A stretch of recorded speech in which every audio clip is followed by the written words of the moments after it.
जनकपुरवासी में इतना उत्साह है इस पर्व का, जो अपना अपना घर से भी दौरा सजा के ला रहे हैं। और किस तरीके से यात्रा निकलेगी, कितने सारे भार लेके जाने का पूरा योजना है? ये तो 1100 हम लोग बोला हूँ, 1100 क्या, यहाँ तो बहुत देख रहा हूँ हम लोग। अब कितना करीब करीब हम लोग 2 गाड़ियों में भर के, बड़ी गाड़ी में, ट्रक में भर के हम लोग इसको ले जा रहा हूँ। बताया जा रहा है कि ये भार यात्रा कल से शुरू होगी और 24 घंटे की यात्रा के बाद ये तमाम तोहफे अयोध्या पहुंच जाएंगे, जहां इन्हें राम मंदिर ट्रस्ट को सौंपा जाएगा, ताकि 22 जनवरी को प्राण प्रतिष्ठा के अनुष्ठान में इन चीजों को शामिल किया जा सके। वैसे तो देश भर से ही प्राण प्रतिष्ठा कार्यक्रम के लिए कुछ न कुछ तोहफे के रूप में भेजा ही जा रहा है, मगर जनकपुर धाम से भेजे जाने वाले ये 1100 भार अपने आप में बहुत खास हैं। तो कहीं न कहीं एक उत्सव का माहौल, एक जश्न का माहौल जो अयोध्या में इस वक्त देखने को मिल रहा है। तैयारियां जबरदस्त चल रही हैं 22 जनवरी के लिए। वैसी ही तैयारी मां जानकी के मायके में भी जो है वो देखने को मिल रही है, क्योंकि लोगों का कहना है कि 500 सालों के बाद प्रभु राम और मां सीता का गृह प्रवेश हो रहा है और ये इतना बड़ा दिन है कि अयोध्या के लोग तो और पूरे देश के लोग तो इसको जश्न के रूप में मनाएंगे ही, लेकिन जनकपुर धाम भी पीछे नहीं रहेगा। उस दिन जनकपुर धाम में भी होली और दिवाली एक साथ मनाई जाएगी। कैमरा पर्सन दीपक कुमार और गणेश शंकर के साथ रोहित सिंह, जनकपुर धाम, नेपाल, GNT। इस भार यात्रा को लेकर पूरा जनकपुर काफी उत्साहित है और खुश भी है। ऐसे ही कुछ लोगों से बात की मेरे से रोहित सिंह ने।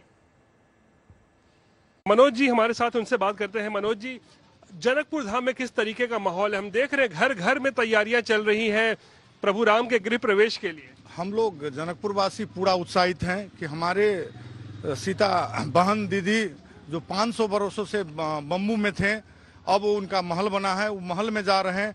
तो हम लोग को मिथिला में प्रचलन है कि जब घरवास होता है, किसी का गृह प्रवेश होता है, तब मायके से श्रृंगार सामग्री, फल वगैरह वहाँ पर भेजने का चलन है। उसी के तौर से मेरे घर से सिंगल 51 थान श्रृंगार का सभी सामान मिलेंगे। इसमें चूड़ी मिलेंगे, लहठी मिलेंगे, पाउडर मिलेंगे, केस का तेल मिलेंगे। तो हम लेके जा रहे हैं जितना भी श्रृंगार का सामान है, जो चूड़ी, लहठी, सिंदूरा, सिंदूर, पाग, मखान जो है मिथिला का, वो हम लेके जा रहे हैं। कितना महत्वपूर्ण ये पल होगा 22 जनवरी को जब गृह प्रवेश होगा। बहुत, हम लोग को तो बहुत खुशी मिल रहा है, क्योंकि हम लोग जनकपुर से जा रहे हैं अयोध्या, इसलिए हम लोग बहुत खुशी है। हमारा परिवार, हमारा जनकपुर धाम वासी सब खुशी है। मिथिला का कल्चर भी है कि ब्याहता बेटी को सौगात भेजा जाता है। हाँ, एकदम भेजा जाता है।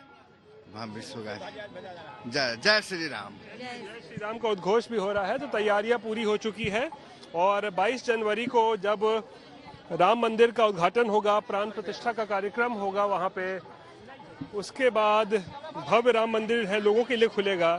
लेकिन उस दिन जिस तरीके का जश्न, त्योहार, उत्सव जैसा माहौल अयोध्या में होगा, उस वैसा ही उत्सव और त्योहार जैसा माहौल जो है वो जनकपुर धाम में भी देखा जाएगा। और इस भार यात्रा को लेकर नेपाल के पूर्व उप प्रधानमंत्री बिमलेन्द्र निधि से भी रोहित सिंह ने बात की है। निधि साहब, ये बताइए, आप पूर्व डिप्टी प्राइम मिनिस्टर हैं नेपाल के, जनकपुर धाम में किस तरीके की तैयारी चल रही है? बहुत ही ऐतिहासिक ये जगह है, इसकी अपनी महत्वता है, और जब प्रभु राम का गृह प्रवेश होगा तो उनका ससुराल किस तरीके से उत्सव मनाएंगे? देखिए, मैं ही नहीं, जनकपुर के सारे लोग, और ये तो प्राचीन मिथिला क्षेत्र का राजधानी जनकपुर है ये, तो यहाँ के लोग ही नहीं, पूरे नेपाल के लोग, हम लोग बहुत ही हर्ष महसूस कर रहे हैं। हम लोग बहुत खुश हैं कि अयोध्या में रामलला की मूर्ति बन रही है और वहाँ उसका प्राण प्रतिष्ठा होने वाला है जनवरी 22 को।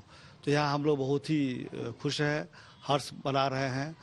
और जानकी मंदिर की तरफ से और यहाँ के वासियों की तरफ से, नगर वासियों की तरफ से, राम जी के ससुराल की तरफ से, सीता जी के मायके की तरफ से, यहाँ से एक हम लोग का जो परंपरा है अपना मिथिला संस्कृति का, उस सांस्कृतिक परंपरा के अनुसार भार जिसको बोलते हैं कंधे पर, जैसे कवड़िया के में कंधा पर लेके चलता है, तो पुराने ज़माने में हम लोगों के समाज में एक दूसरे के घर में कुटुंब के यहाँ जब संदेशा भेजता था तो उसमें यातायात नहीं थी, तो उसको भार कहते हैं। तो अभी तक भी वही भार का शब्दावली प्रयोग हो रहा है।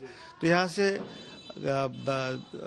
बहुत ही तैयारी हो रहा है भार भेजने का, और उसमें मिठाई सामग्री जो महिला के लिए, एक सुहागन के लिए जो सामग्रियाँ होती है, वो सारे सामग्रियाँ, चूड़ी, सिंदूर, कम्मा, ये सब होता है, तो उसको भी भेजा जाने की तैयारी किया जा रहा है। राम मंदिर जो बन रहा है अयोध्या में, इससे भारत नेपाल की जो दोस्ती है, जो मित्रता है, और ज्यादा मजबूती आएगी, क्योंकि अब तो मुझे लगता है सारे लोग अब नेपाल के एक बार जरूर अयोध्या जाना चाहेंगे देखने के लिए। बिल्कुल बिल्कुल, नेपाल के सारे लोग, अभी भी आपको नेपाल के सारे लोग अयोध्या जाना चाहते हैं और जाएंगे भी।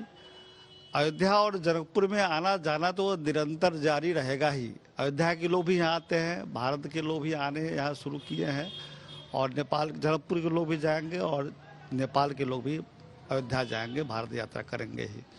इसे दोनों देशों में सांस्कृतिक संबंध का अर्थ ये भी होता है कि पर्यटकीय व्यावसायिक की वृद्धि होगी और दोनों देशों के आर्थिक समृद्धि में भी इसका योगदान होगा।